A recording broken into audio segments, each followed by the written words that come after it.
Good morning, student. I am Gopi Kumar Srivastava, and this is my first video on chapter number 1, financial statement of not-for-profit organization of class 12 accounts. In this video, we are discussing about the questions, the solve practical problem. हम लोग इस video में सभी तरह के question को solve करेंगे और सॉल्यूशन जो है आपको मैं बताऊंगा। क्वेश्चन सॉल्यूशन के साथ होगा और हर क्वेश्चन को किस प्रकार से बनाते हैं वो भी मैं सिखाऊंगा।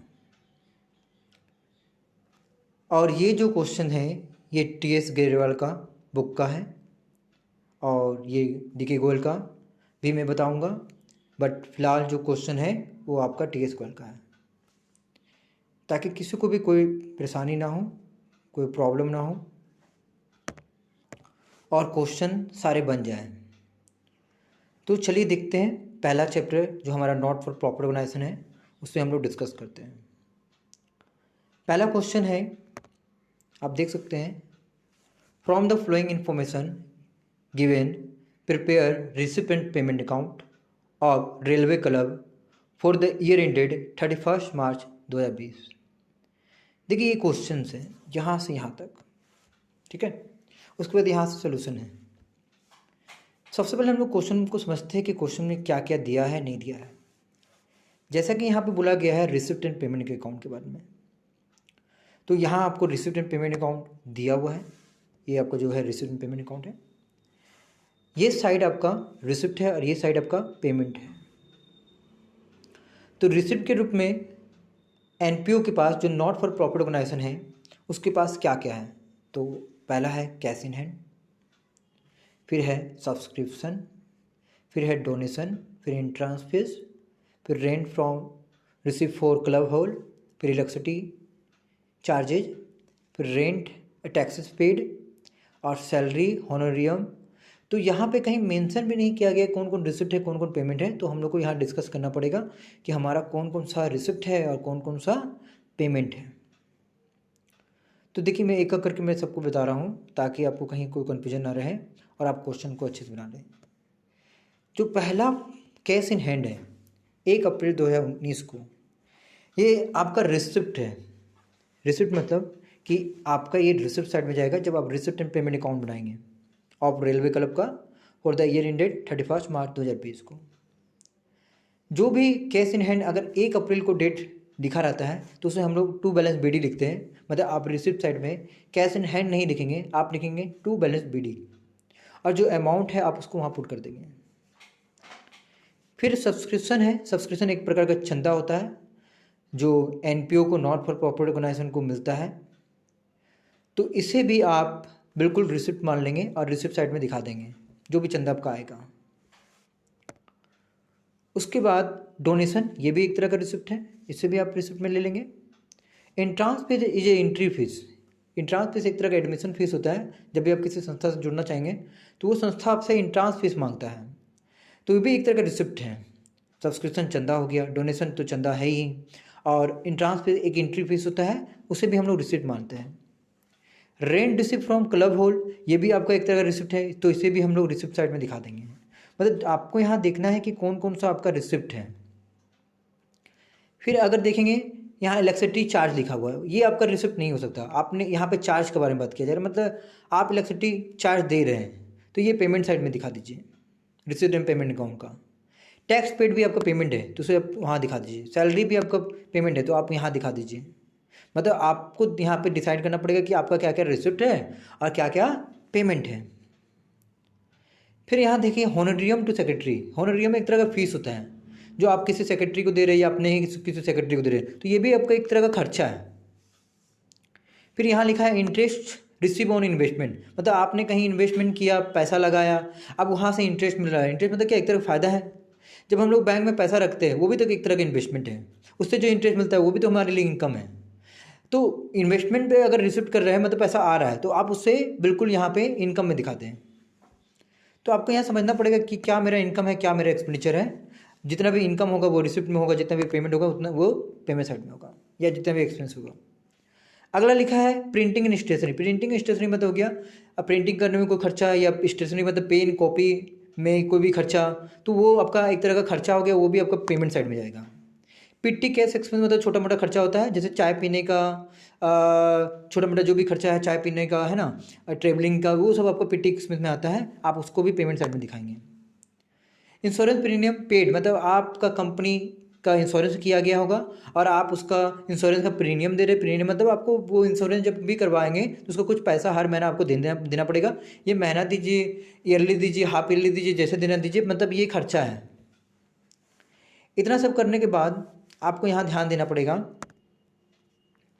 और भी कुछ बातों पे। जब रिसिप्ट एंड पेमेंट अकाउंट आप सारा पेमेंट रिसिप्ट और सारा पेमेंट दिखा देंगे तो आप यहाँ चेक करेंगे कि आपका किस साइड ज़्यादा है, रिसिप्ट ज़्यादा है या पेमेंट ज़्यादा है, तो आपको यहाँ समझना पड़ेगा। तो अगर हम देखेंगे तो आप अगर ये सारा रिसिप्ट को जोड़ेंगे, ये सारा जितना भी है, तो आपका यहाँ 62,490 दिख रहा है, मतलब ये सारा क्या है, सारा रिसिप्ट है। और अगर आप पेमेंट को सारा जोड़ेंगे सिर्फ लास्ट वाला को छोड़कर देखेंगे पेमेंट को, तो आपका पेमेंट हमेशा क्या होगा, कम होगा रिसिप्ट से। मतलब रिसिप्ट अगर आपका 62,000, मतलब हमेशा याद रखिए रिसिप्ट ज़्यादा होना चाहिए, तभी तो कंपनी में कुछ बचेगा। तो देखिए ये जो बैलेंस शीट है ये बचा हुआ है, जब आपने रिसिप्ट से पेमेंट को घटाएंगे, जितना भी रिसिप्ट होगा, जितना भी पेमेंट होगा, आप सारा रिसिप्ट जोड़ लीजिए, सारा पेमेंट जोड़ लीजिए, और उसके बाद घटाओगे तो आपको 33,000 पे आ जाएगा यहाँ पे, मतलब 33,000 आपका बैलेंस शीट आएगा। मतलब ये बैलेंस शीट दिखाएगा कि आपके पास कितना रुपया है, मतलब सारा रिसिप्ट होने के बाद, सारा पेमेंट होने के बाद जो भी पैसा बचेगा आपका, वो आपका बिल्कुल और बिल्कुल बैलेंस शीट है। बैलेंस शीट मतलब क्लोजिंग बैलेंस ऑफ कैश, इसे आप रिसिप्ट कह सकते हैं। तो ये जो पहला क्वेश्चन है ये आपका TS वाल का है। आप TS वाल का क्वेश्चन उठाइए, उसको देखिए और आप मैच कीजिए, आपका सारा क्वेश्चन बनने लगेगा, आपको किसी प्रकार की दिक्कत नहीं होने वाला है। चलिए नेक्स्ट क्वेश्चन को देखते हैं, उसको भी समझते हैं, इसमें भी क्या करना है नहीं करना है। इसमें भी आपको रिसिप्ट एंड पेमेंट अकाउंट के बारे में बताया गया है। ये क्वेश्चन नंबर 2 है, आप देख सकते हैं यहाँ पे। Bengal cricket club was inaugurated, मतलब वो स्थापित हुआ है on 1 April 2019। It had the following receipt and payment during the year 31 March 2020। ये अपना रिसिप्ट एंड पेमेंट अकाउंट को डायरेक्ट फॉर्मेट के अनुसार नहीं दे रहा, जैसे आपको ऊपर में फॉर्मेट में मिला था, यहाँ फॉर्मेट में नहीं दिखाई दे रहा। जैसे आप देख सकते हैं यहाँ पे आपका, यहाँ पे क्या था, यहाँ पे आपका ये देखिए फॉर्मेट दिया हुआ था, पर यहाँ पे आपको फॉर्मेट नहीं दिया, इन्फॉर्मेशन दे दिया उसी फॉर्मेट का। तो आप अगर अच्छे से ध्यान से देखेंगे तो सारा इन्फॉर्मेशन दिया हुआ है। देखिए रिसिप्ट एंड पेमेंट अकाउंट सारा इन्फॉर्मेशन दिया हुआ है। आप फिर से रिसिप्ट एंड पेमेंट अकाउंट बना लीजिए। देखिए ये एक ही लाइन है, ये टूटा हुआ है यहाँ से, तो आप इसको एक ही साथ दिखाएं, ये रिसिप्ट एंड पेमेंट का अकाउंट हो गया, ये लाइन को एक साथ खींच लें। चलिए आप देखते हैं इसमें भी कौन सा रिसिप्ट है, कौन सा पेमेंट है ना। चलिए रिसिप्ट देखिए, रिसिप्ट में दिखा दिया, इंट्रांस फीस है, सब्सक्रिप्शन मतलब चंदा है, डोनेशन है, ये सब संस्था को मिलता है, तो ये सब सभी रिसिप्ट हैं। पेमेंट की और दे दिया, रेंट दे दिया, पोस्टेज दे दिया। पोस्टेज मतलब क्या, पोस्ट ऑफिस का खर्चा, न्यूज़पेपर मैगजीन, ये सब खर्चा है, क्योंकि आप न्यूज़पेपर मैगजीन मतलब खरीदते हो तब तो खर्चा होगा। इन्वेस्टमेंट भी एक तरह का खर्चा है, क्योंकि आप कहीं इन्वेस्ट कर रहे हैं, मतलब वो खर्च कर रहे हैं, जैसे कि मैंने कहीं बिल्डिंग खरीद दिया तो खर्चा है। स्टेशनरी भी खर्चा है, इंटरटेनमेंट एक्सपेंस भी खर्चा है, मिसलेनियस एक्सपेंस भी खर्चा है। तो आपको यहाँ पे ध्यान देना है। इंटरटेनमेंट एक्सपेंस मतलब कि किसी तरह का इंटरटेनमेंट करा रहे हैं, जैसे कि आप क्रिकेट करवा रहे हैं, क्रिकेट खेल रहे हैं, या किसी तरह का भी शो करवा रहे हैं, तो वहाँ जो खर्चा होता है वो इंटरटेनमेंट एक्सपेंस है। मिसलेनियस एक्सपेंस का मतलब यहाँ पे ये होता है कि कुछ भी अन्य खर्चा, कोई भी छोटा मोटा खर्चा, पेपर खरीद लिए, कुछ भी खरीद लिए, तो मिसलेनियस एक्सपेंस। यहाँ पे भी आपको समझना पड़ेगा कि कौन आपका रिसिप्ट है, कौन पेमेंट है। जैसे entrance fees that is admission fees, खर्चा है। सब्सक्रिप्शन चंदा, आपको संस्था को चंदा मिलता है, क्योंकि कोई भी नॉट फॉर प्रॉफिट ऑर्गेनाइजेशन होता है वो बिना चंदा के चल नहीं सकता है। डोनेशन भी आपके लिए इनकम हो गया है ना। और इस तरह से आप देखेंगे रिसिप्ट में आपके पास ये 3 गो है, और आपको पेमेंट में बहुत सारा है, रेंट हो गया, पोस्टर हो गया, न्यूज़पेपर हो गया, इन्वेस्टमेंट हो गया। इन्वेस्टमेंट में क्या है मैंने बताया आपको, ये भी एक तरह का खर्चा है। फिर स्टेशनरी हो गया, इंटरटेनमेंट एक्सपेंस हो गया, मिसलेनियस एक्सपेंस हो गया।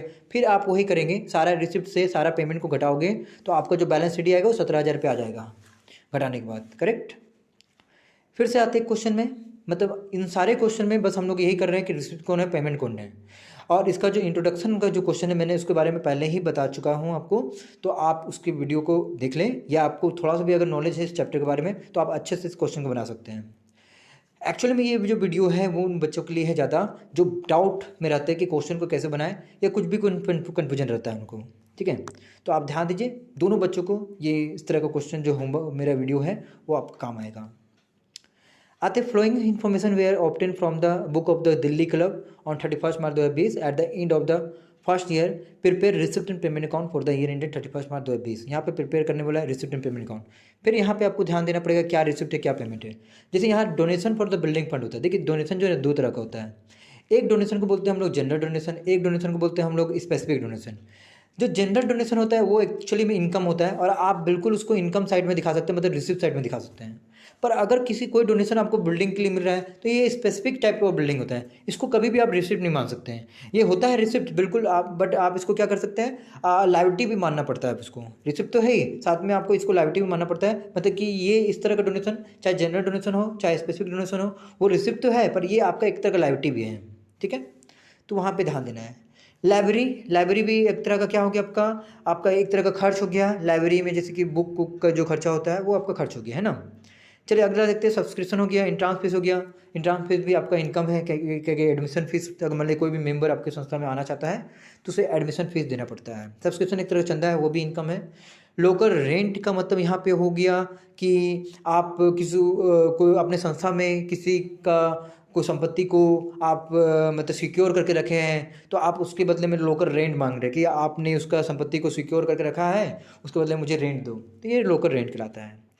रिफ्रेशमेंट रिसिप्ट एक तरह का रिसिप्ट होता है, इसको आप मिसलेनियस रिसिप्ट मान सकते हैं, ये भी आपका रिसिप्ट साइड में आ जाएगा। गवर्नमेंट ग्रांट का मतलब यहाँ पे होता है गवर्नमेंट आपको किसी तरह का लोन प्रोवाइड कर रहा है या कोई पैसा दे रहा है, ये भी एक तरह का रिसिप्ट है। आगे आते हैं हम लोग पेमेंट की ओर। पेमेंट में क्या क्या है, परचेस ऑफ लैंड एक तरह का खर्चा है, क्योंकि आप भी कुछ भी खरीदेंगे तो वो खर्चा है। परचेज ऑफ फर्नीचर, सैलरी खर्चा है। मेंटेनेंस ऑफ प्लेग्राउंड, ये मेंटेनेंस में तो क्या कोई खर्चा कर रहा है, आप रिपेयर करा रहे हैं। रेंट ऑलरेडी खर्चा है, क्या पेमेंट साइड में दिया हुआ है। पेमेंट साइड में जो भी दिया हुआ है यहाँ पे आपका खर्चा है, यहाँ पे आपको कोई ज़्यादा दिमाग लगाने की जरूरत नहीं है। आपका रिसिप्ट वाला रिसिप्ट में जाएगा, पेमेंट वाला पेमेंट जाएगा, वो पहले से डिक्लेयर कर दिया। ठीक है, तो सारे पेमेंट को आप पेमेंट साइड में दिखा दीजिए, सारे रिसिप्ट को रिसिप्ट साइड में दिखा दीजिए। और इसमें भी हम लोग वही करेंगे, रिसिप्ट एंड पेमेंट अकाउंट को चेक करेंगे। पर यहाँ देखा जाए तो पेमेंट साइड ज़्यादा दिखा रहा है, ठीक है, और रिसिप्ट साइड आपको कम दिखाएगा। मतलब यहाँ पे आपका बैलेंस शीट जो निकलेगा टू बैंक ओवरड्राफ्ट निकलेगा। मतलब कि ये हुआ कि आपने पेमेंट ज़्यादा कर दिया, आपका रिसिप्ट कम है। मतलब आपने किसी से लोन लिया, अगर आप किसी से लोन लेते हैं उसको बैंक ओवरड्राफ्ट बोलते हैं। ओवरड्राफ्ट मतलब बैंक से कुछ ज़्यादा पैसा निकाल लेना, तो ये एक तरह का ओवरड्राफ्ट कहलाता है।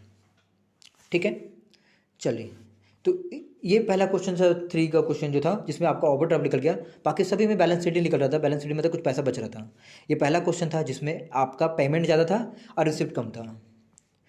अगला क्वेश्चन में हम लोग बढ़ते हैं। अगला क्वेश्चन में क्वेश्चन नंबर 4 है, from the flowing information receipt and payment account the long town sport club, ये नाम रखा हुआ है स्पोर्ट क्लब का, और इसमें भी रिसिप्ट पेमेंट के बारे में ज़्यादा डिक्लेयर नहीं किया, बस पार्टिकुलर लिखा है। तो आपको ध्यान देना पड़ेगा कि क्या रिसिप्ट है क्या पेमेंट है। जैसे छोटा सा एग्जांपल देखिए, यहाँ पे ओपनिंग बैलेंस दिया हुआ है कैश और बैंक का, तो वो आपका ओपनिंग बैलेंस बीडी कहलाएगा। देखिए ओपनिंग बैलेंस मतलब बीडी, ओपनिंग बैलेंस बीडी कहलाता है। बैलेंस बीडी का भी मतलब होता है ब्राउट डाउन। ब्राउट डाउन का मतलब होता है कि पैसा आया, मतलब स्टार्टिंग में जो भी पैसा होता है उसको हम लोग बीडी बोलते हैं। तो चाहे कैश में हो या बैंक में हो, वो सभी को बीडी लिख कर आप सारा रिसिप्ट साइड में ले लें।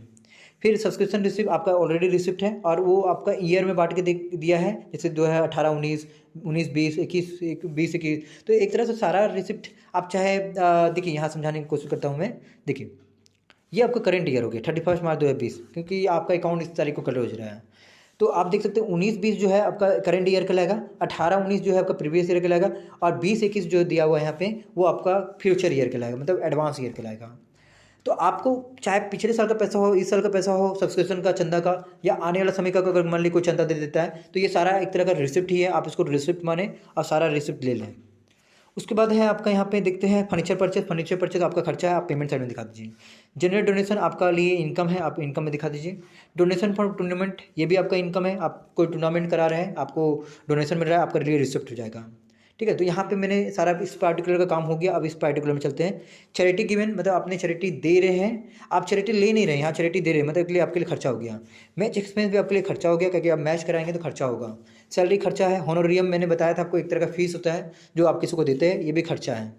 आप इन्वेस्टमेंट करेंगे, मैंने आपको बताया था, आप कहीं भी इन्वेस्टमेंट कीजिए वो भी खर्चा है। कोई भी चीज़ खरीदिए, फर्नीचर खरीदिए, बिल्डिंग बनाइए, इस तरह का इन्वेस्टमेंट है और ये सब खर्चा होता है। ठीक है, उसी तरह अगर आप यहाँ पे चलेंगे तो यहाँ क्लोजिंग बैलेंस दिया हुआ है, जिस तरह से ओपनिंग बैलेंस यहाँ दिया होता है, तो ओपनिंग बैलेंस को BD लिखा जाता है और क्लोजिंग बैलेंस को हम लोग CD लिखते हैं। तो यहाँ पे ध्यान देने वाली बात है ओपनिंग बैलेंस के बारे में, क्लोजिंग बैलेंस के बारे में, ओपनिंग BD और क्लोजिंग वाला CD।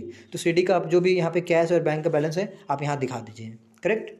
तो आप जैसे दिखा देंगे उसके बाद आपको यहाँ चेक करना है पड़ेगा कि आपका दोनों तरफ बराबर है या नहीं। पर आप अगर यहाँ पे नोटिस करेंगे तो आपको यहाँ पे एक ही चीज़ दिखाई देगा कि देखिए कैश इन हैंड का बैलेंस दिखा रहा है पर कैश एट बैंक में क्वेश्चन मार्क लिख दिया है। क्वेश्चन मार्क मतलब ये हो गया कि कैश एंड बैंक का इन्फॉर्मेशन नहीं दिया है, बट आपका ये इन्फॉर्मेशन बिल्कुल निकल जाएगा। आप सारे रिसिप्ट को सारे पेमेंट से घटाओगे, जो बैलेंस आएगा वो आपका कैश एट बैंक आएगा और उसके बाद आप ये दोनों को जोड़ के बाहर करते हैं। देखिए जैसे आप निकालोगे ना, जैसे कि आप सारा रिसिप्ट को सारा पेमेंट से माइनस करोगे तो आपका ये कैश एट बैंक ऑटोमेटिक निकल जाएगा, जो हमको यहाँ पे निकालने बोल रहा है क्वेश्चन में। तो आप उसके बाद आने के बाद आप उसको बाहर कर देंगे और उसके बाद दोनों तरफ जोड़ेंगे तो आपका बराबर आ जाएगा। आगे बढ़ेंगे तो उसी तरह का क्वेश्चन और भी मिलेगा क्वेश्चन नंबर 5 में। क्वेश्चन नंबर अगर 6 का देखा जाए तो इसमें भी रिसिप्ट पेमेंट अकाउंट बनाने बोला है। आप ट्राई कीजिए, बनेगा बिल्कुल। आप यहाँ पे आंसर देख सकते हैं, ट्राई कर सकते हैं। और अगर क्वेश्चन नंबर 7 के बारे में बात करें तो ये क्वेश्चन जो है थोड़ा सा अलग है, जिससे मैं नेक्स्ट वीडियो में आपको बताऊंगा। मतलब कि आप यहाँ ध्यान दीजिए, TS वर्ल्ड का जो बुक है उसमें आपको 1 से लेकर 7 तक में कहीं कोई दिक्कत नहीं होगा। बस आपको रिसिप्ट एंड पेमेंट अकाउंट के बारे में ध्यान देना है।